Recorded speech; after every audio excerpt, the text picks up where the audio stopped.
चला बाळांनो, आज आपण दररोजच आपण कोणते ना कोणते इंग्लिश, मराठी वगैरे या विषयाबद्दल बघत असतो किंवा गणित वगैरे असंही बघत असतो. आजही आपण विषयासंदर्भातच बघणार आहोत. तरी पण ना असं एक विशेष बघणार आहे की प्रत्येक जिल्ह्याची ना काहीतरी वेगळी ओळख असते. मग अशी वेगळी ओळख काय आहे ना, ते मी आज तुम्हाला सांगते, जेणेकरून तुम्हाला जनरल नॉलेजचा भाग म्हणून सुद्धा माहीत असावं ह्या, आणि आपल्याला एक अभ्यास करता करता त्याच्यासोबतच्या सुद्धा ह्या गोष्टी माहीत असाव्यात.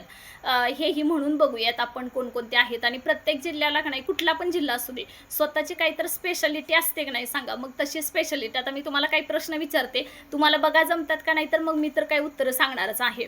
पहिला प्रश्नही बघा आता, शिक्षणाचे माहेरघर कोणाला म्हणजे कोणत्या ह्याला ओळखलं जातं? बघा, शिक्षणाचं माहेरघर कोणाला म्हटलं जातं? कोणत्या ह्याला? शिक्षणाचे माहेरघर पुणे. त्यानंतर आहे 52 दरवाजांचं शहर म्हणून कोणाला ओळखतात? 52 दरवाजांचे शहर म्हणून छत्रपती संभाजीनगर. छत्रपती संभाजीनगर.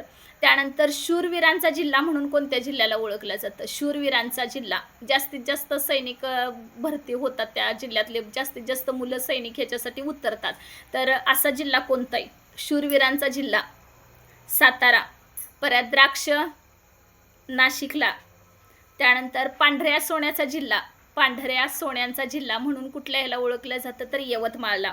त्यानंतर आहे मिठागरांचा जिल्हा. मिठागरांचा जिल्हा म्हणून कोणता? तर रायगडला. मिठागरांचा जिल्हा रायगड. ऐतिहासिक राजधानी कुणाला? कोल्हापूरला. म्हणजे छत्रपती शाहू महाराज वगैरे हे माहिती असणार आहेत सगळ्यांना, त्यांचा इतिहास वगैरे ऐकून. आणि ज्यावेळेस आपण जयंत्या पुण्यतिथ्या वगैरे शाळेत सेलिब्रेट करतो, त्यावेळेस आवर्जून ह्यांच्या जयंत्या वगैरे साजऱ्या करताना आवर्जून कार्यक्रमाला उपस्थित राहायचं. हे असं पाठांतर करण्यापेक्षा ऑटोमॅटिक आपण एखादे बघून वगैरे लक्षात राहतात ते. ऐतिहासिक राजधानी कोणाला ओळखलं जातं? तर कोल्हापूर जिल्ह्याला. ऐतिहासिक राजधानी कोल्हापूर जिल्हा. त्यानंतर आहे कुस्तीगिरांचा जिल्हा म्हणून सुद्धा कुणाला? कोल्हापूरलाच. कुस्तीगिरांचा जिल्हा म्हणून सुद्धा कोणाला ओळखतात? तर कोल्हापूरलाच.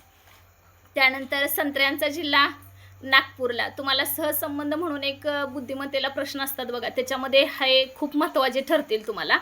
म्हणजे जसं की आता द्राक्षला नाशिक असणार, तर मग तुम्हाला संत्र्यांचं कुठलं किंवा केळींचं कोणतं, असं सुद्धा सहसंबंधामध्ये प्रश्न विचारतात. संत्र्यांचा जिल्हा कोणता? नागपूर. केळी जळगाव. त्यानंतर आदिवासींचा जिल्हा म्हणून नंदुरबारला ओळखतात. आदिवासींचा जिल्हा म्हणून नंदुरबारला. संस्कृत कवींचा जिल्हा कुणाला? नांदेडला. संस्कृत कवींचा जिल्हा म्हणून कोणाला ओळखलं जातं? तर नांदेडला. बघा, अजून एकदा सांगते, शिक्षणाचे माहेरघर कोणाला? पुणे. शिक्षणाचे माहेरघर पुणे.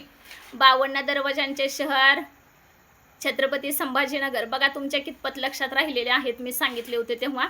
त्यानंतर शूरवीरांचा जिल्हा सातारा. छान. द्राक्ष, हां सांगा येते का तुम्हाला?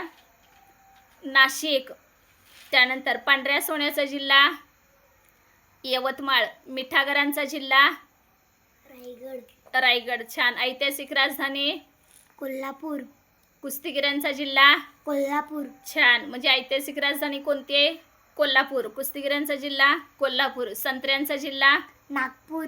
नागपूर. केळी जळगाव. आदिवासींचा जिल्हा नंदुरबार. संस्कृत कवींचा जिल्हा नांदेड. छान. अशा पद्धतीनं तुम्ही सुद्धा करून ठेवा, पाठ करा, लक्षात येतील. सहसंबंध आले तर तुम्हाला यामधील आरामात सगळे प्रश्न सुटू शकतील. ठीक आहे, चला थांबूयात मग आता.